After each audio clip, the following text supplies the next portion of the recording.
Semi-finals of Britain's Brightest Family. Our two families playing tonight are now within touching distance of the title and this coveted trophy. But that's not all that awaits. For Britain's Brightest Family, the trip of a lifetime to Florida awaits, and they can each bring a guest. Our winners will get return flights to Orlando for 6 people, 7 nights in the Hilton Cocoa Beach Hotel, and a pass to visit the famous NASA Kennedy Space Center, home to some of the world's brightest minds. And liftoff. It looks out of this world, and if you can sneak on board one of those rockets, it really could be. But our families still have to make it through to the final by winning tonight. So let's welcome them back. Meet from Ely in Cambridgeshire, the Collier family. Team Captain George, 14, an academic and music scholar who runs his own media business. Hello, Anne. Grandad Brian, a retired IT recruiter and crossword aficionado. Good evening, Anne. And Mum Janine, Cambridge-educated, multiple award-winning solicitor and partner in a law firm. Good evening, Anne. That's 3 generations of the Collier family. And they'll be battling from Glasgow, the Reynolds family.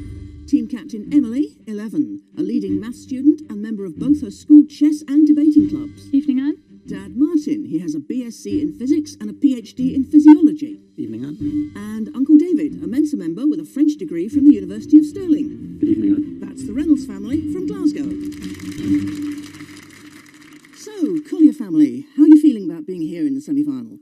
It's great. It's a bit surprising, but I think we've done all right. Mum's our top scorer so far, somehow. And hopefully she continues that. I don't think anyone else is surprised. You've done very well so far. Yeah, we have, haven't we? You got 3 in the last round. I did. I'm on the upward graph. That was impressive, because in the first round you got none right.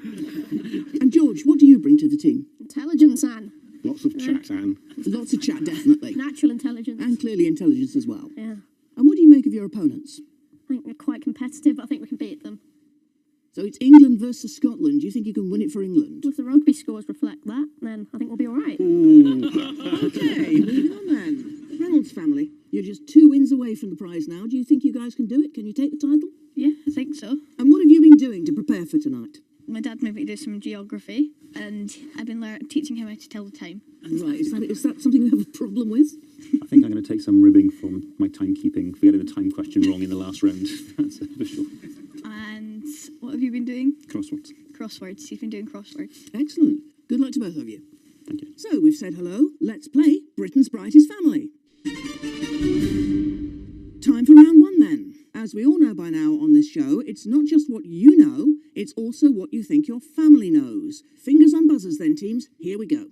Question 1. This is part of the national flag of which Asian country? Janine nominates George. South Korea. It is South Korea, yes, well done. The Republic of Korea, but not the Democratic People's Republic of Korea, which is North Korea.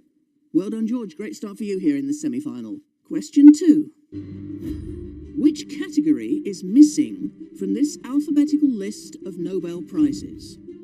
George nominates Janine.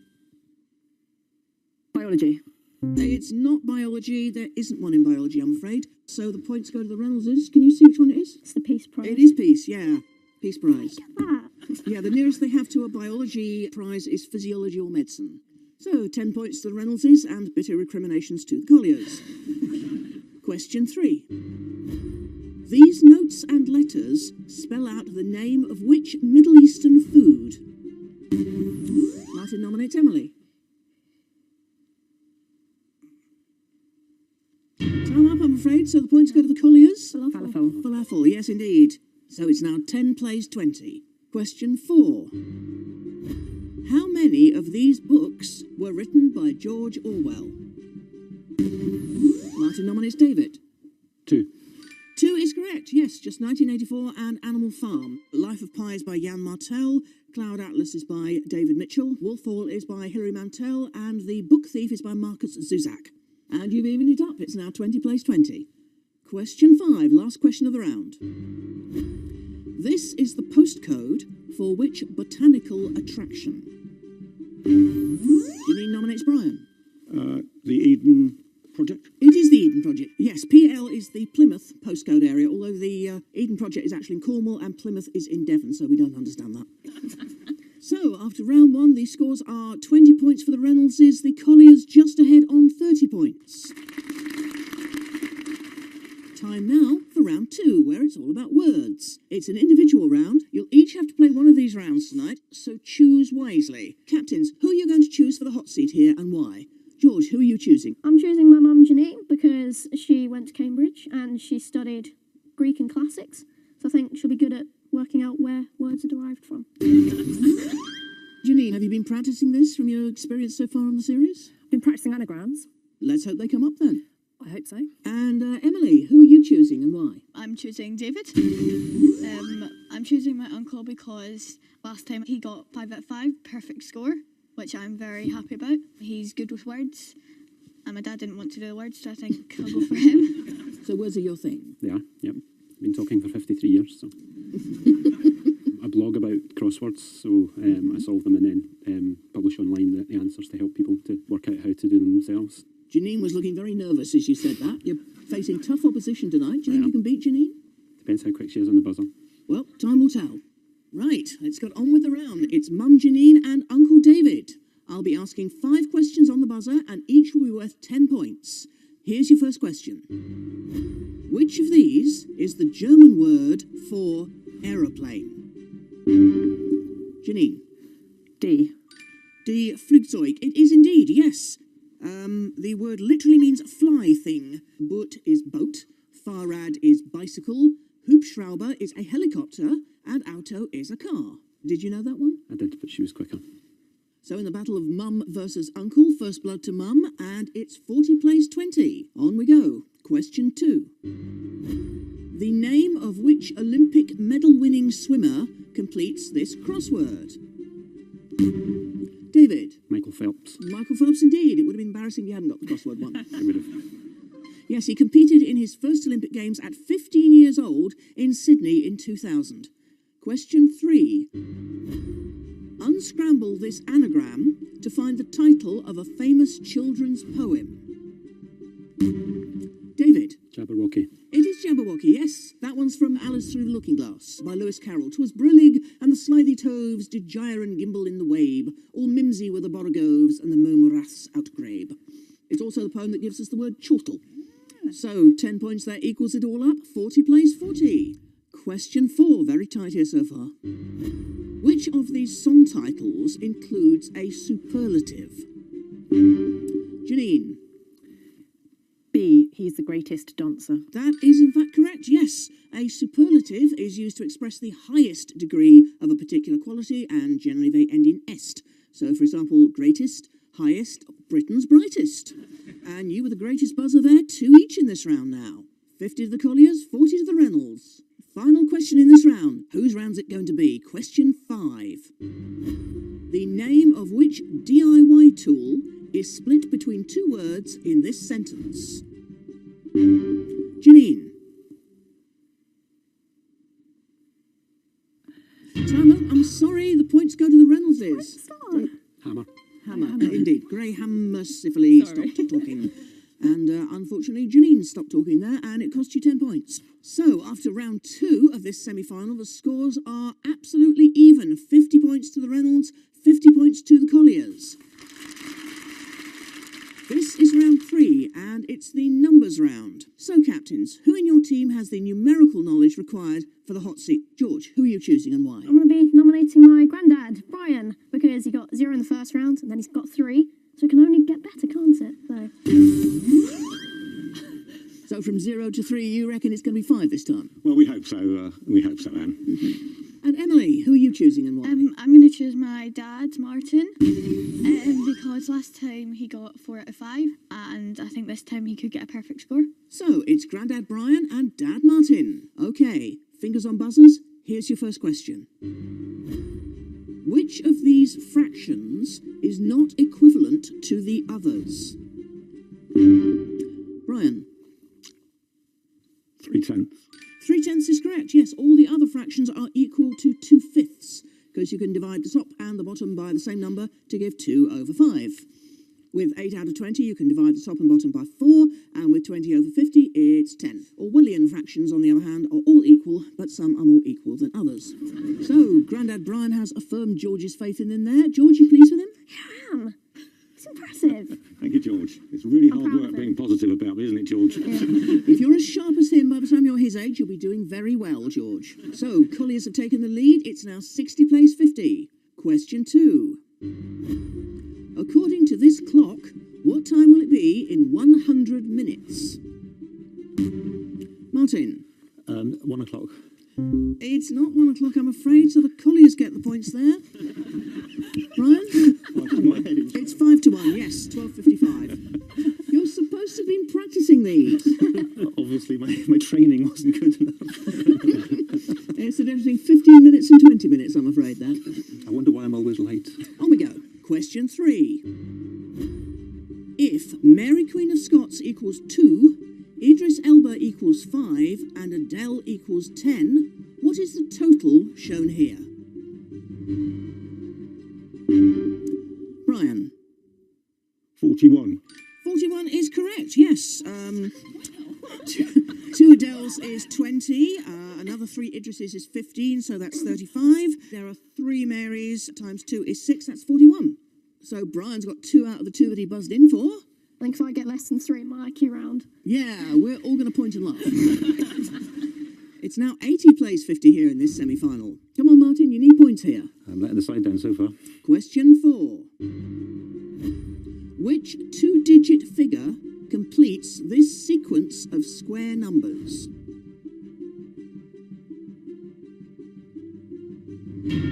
Oh, timed out. Nobody got it. It's 1, 4, 9, 16. So the next one is? Oh, it's 25, yeah. 25, yes. Here's how it works. 1 times 1, 2 2s is 4, 3 3s are 9, 4 4s are 16, 5 5s are 25. Those were square numbers. No points there. Let's go on to the next question. Question 5. What is the price of this item now it's in the sale? Brian? £210. £210 indeed. 30% of 300 is 90, and 300 minus 90 is 210. George.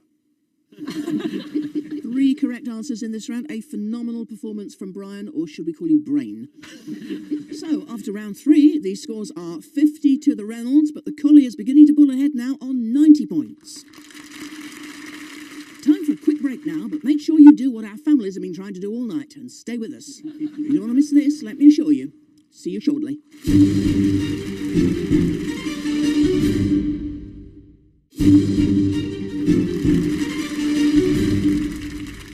Welcome back to the semi-final of Britain's Brightest Family.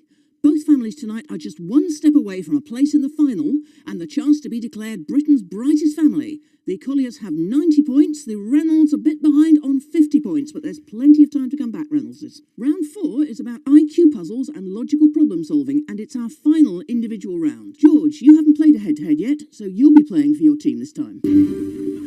Why have you saved yourself for this round? Well, I'm bored at home all the time, so I go online. You take an IQ test. If you get a low score, you go on another one, see if you can get a higher score. You just keep going until you get the highest score, and I got 163. So I think that's all right. That's absolutely infuriating, is what that is. It's about 15 points above mine.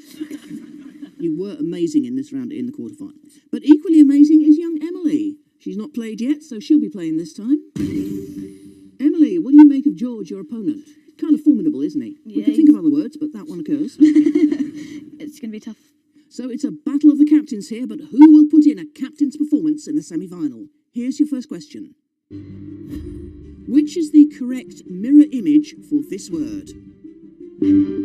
George. A.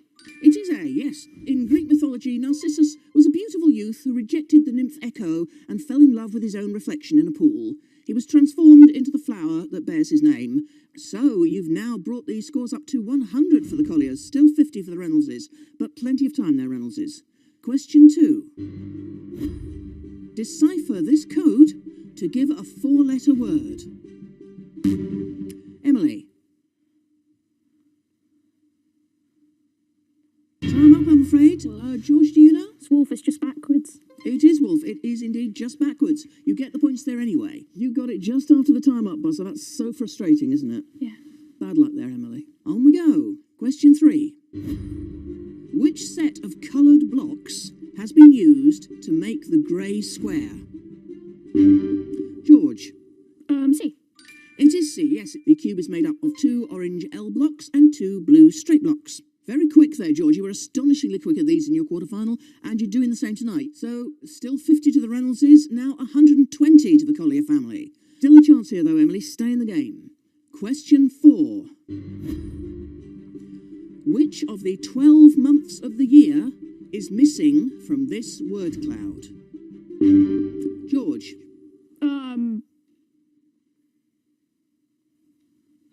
Time up, I'm afraid, so the points go to the Reynoldses. No, Emily, can you see it? July. Yeah. Yeah. That's throwing the Reynolds family a lifeline. 10 points more there. 60 points, plays 120. Can still do this. Last question of the round. Question 5. From which of the 4 positions can this view of the planets be seen? George. B. It is B, yes, because the little planet is right in front of the sun, a little dot thing. You can see the yellow planet to the left and the tiny planet in front of the sun. So, George, 3 correct answers in this round for you. Coincidentally, the same as for Grandad Brian. You must be so proud, George. Yes. So, the scores heading into the final round. The Colliers quite well ahead on 130, but the Reynoldses can still do this. They've got 60 points. It's time for the final round. Like the first round, whoever buzzes in must nominate a family member who they think will know the answer. However, this time, each of the questions will be worth 20 points, so there's plenty of opportunity to catch up. OK, teams, it's time to see who will progress to the final of Britain's Brightest Family. It's the final round of our semi-final. It all comes down to this. Which of these families will make it through? We're about to find out. Fingers on buzzers, here we go. These 2 pictures were taken in which city? Janine nominates Brian. New York. It is New York, yes. That's a section of the Manhattan Bridge and a view of the Empire State Building. Well done. You really are the star of the show tonight, aren't you, Brian? Thank you, Anne. Why is everyone so surprised? 20 points to the Colliers, 60 now plays 150. Question 2. Which historical queen would have written this dating profile? Austrian girl with Martin nominates David. Marie Antoinette. It is Marie Antoinette, yes. You were so fast there, if you hadn't buzzed in, I would have gone on to say, Austrian girl with extravagant tastes, looking for love. I enjoy hosting parties and feeding others cake. I hate people who gossip. I think they're revolting. Question 3. The chemical symbols for these elements spell out the name of which fruit? Ginny nominates George. Banana. Banana, yes, banana. Barium is Ba and sodium is Na. Banana. Question 4. On this map, in which section of the grid is the country Nigeria? Ginny nominates George. C2. It is in C2, as is indeed most of Africa in that picture. How did you know he'd know that? He's just brilliant with his geography generally. I do feel like if he could answer all the questions, we would be fine. Don't tell him that, he doesn't need it. Question 5, last question of the semi-final. How many vowels are there in total in this Latin phrase? Brian nominates Janine. 4. 4 indeed. The phrase is mea culpa. There are 4 vowels and 4 consonants. It literally means by my fault and is used as an acknowledgement of one's fault or error. But you obviously didn't make any mistakes there. That's the end of the round and the end of tonight's show. So the Collier family are tonight's winners and are through to the final, beating the Reynolds family by 130 points. Which means, unfortunately, Reynolds family, your time in the competition is over. Commiserations, it's been brilliant having you here and well done for getting this far. I think you were just extremely unlucky to come up against a family in such amazing form as the Colliers at the moment. Very disappointed with losing, obviously, but they played fantastically well, and the score they have there, 210, is fantastic. So, good luck. Collier family, you're through to the final. How does that feel? It feels good, but the other team were very good. Did really well in the first 2 rounds, but we just got first to the buzzer later on. Brian, you were the star of the show tonight. How do you feel at having taken George through to the final with you? Oh, absolutely delighted, Anne. I always saw myself as the weakest link, really. Well, you certainly weren't tonight. You were brilliant. Well done, you. We'll see you in the final. If anyone says you are not superb quizzers, they'll have me to deal with. So, for the Collier family, the chance of winning a fantastic holiday, courtesy of Hilton Hotels and Resorts, to Florida, and a trip to the NASA Kennedy Space Center, home to some of the cleverest people on Earth.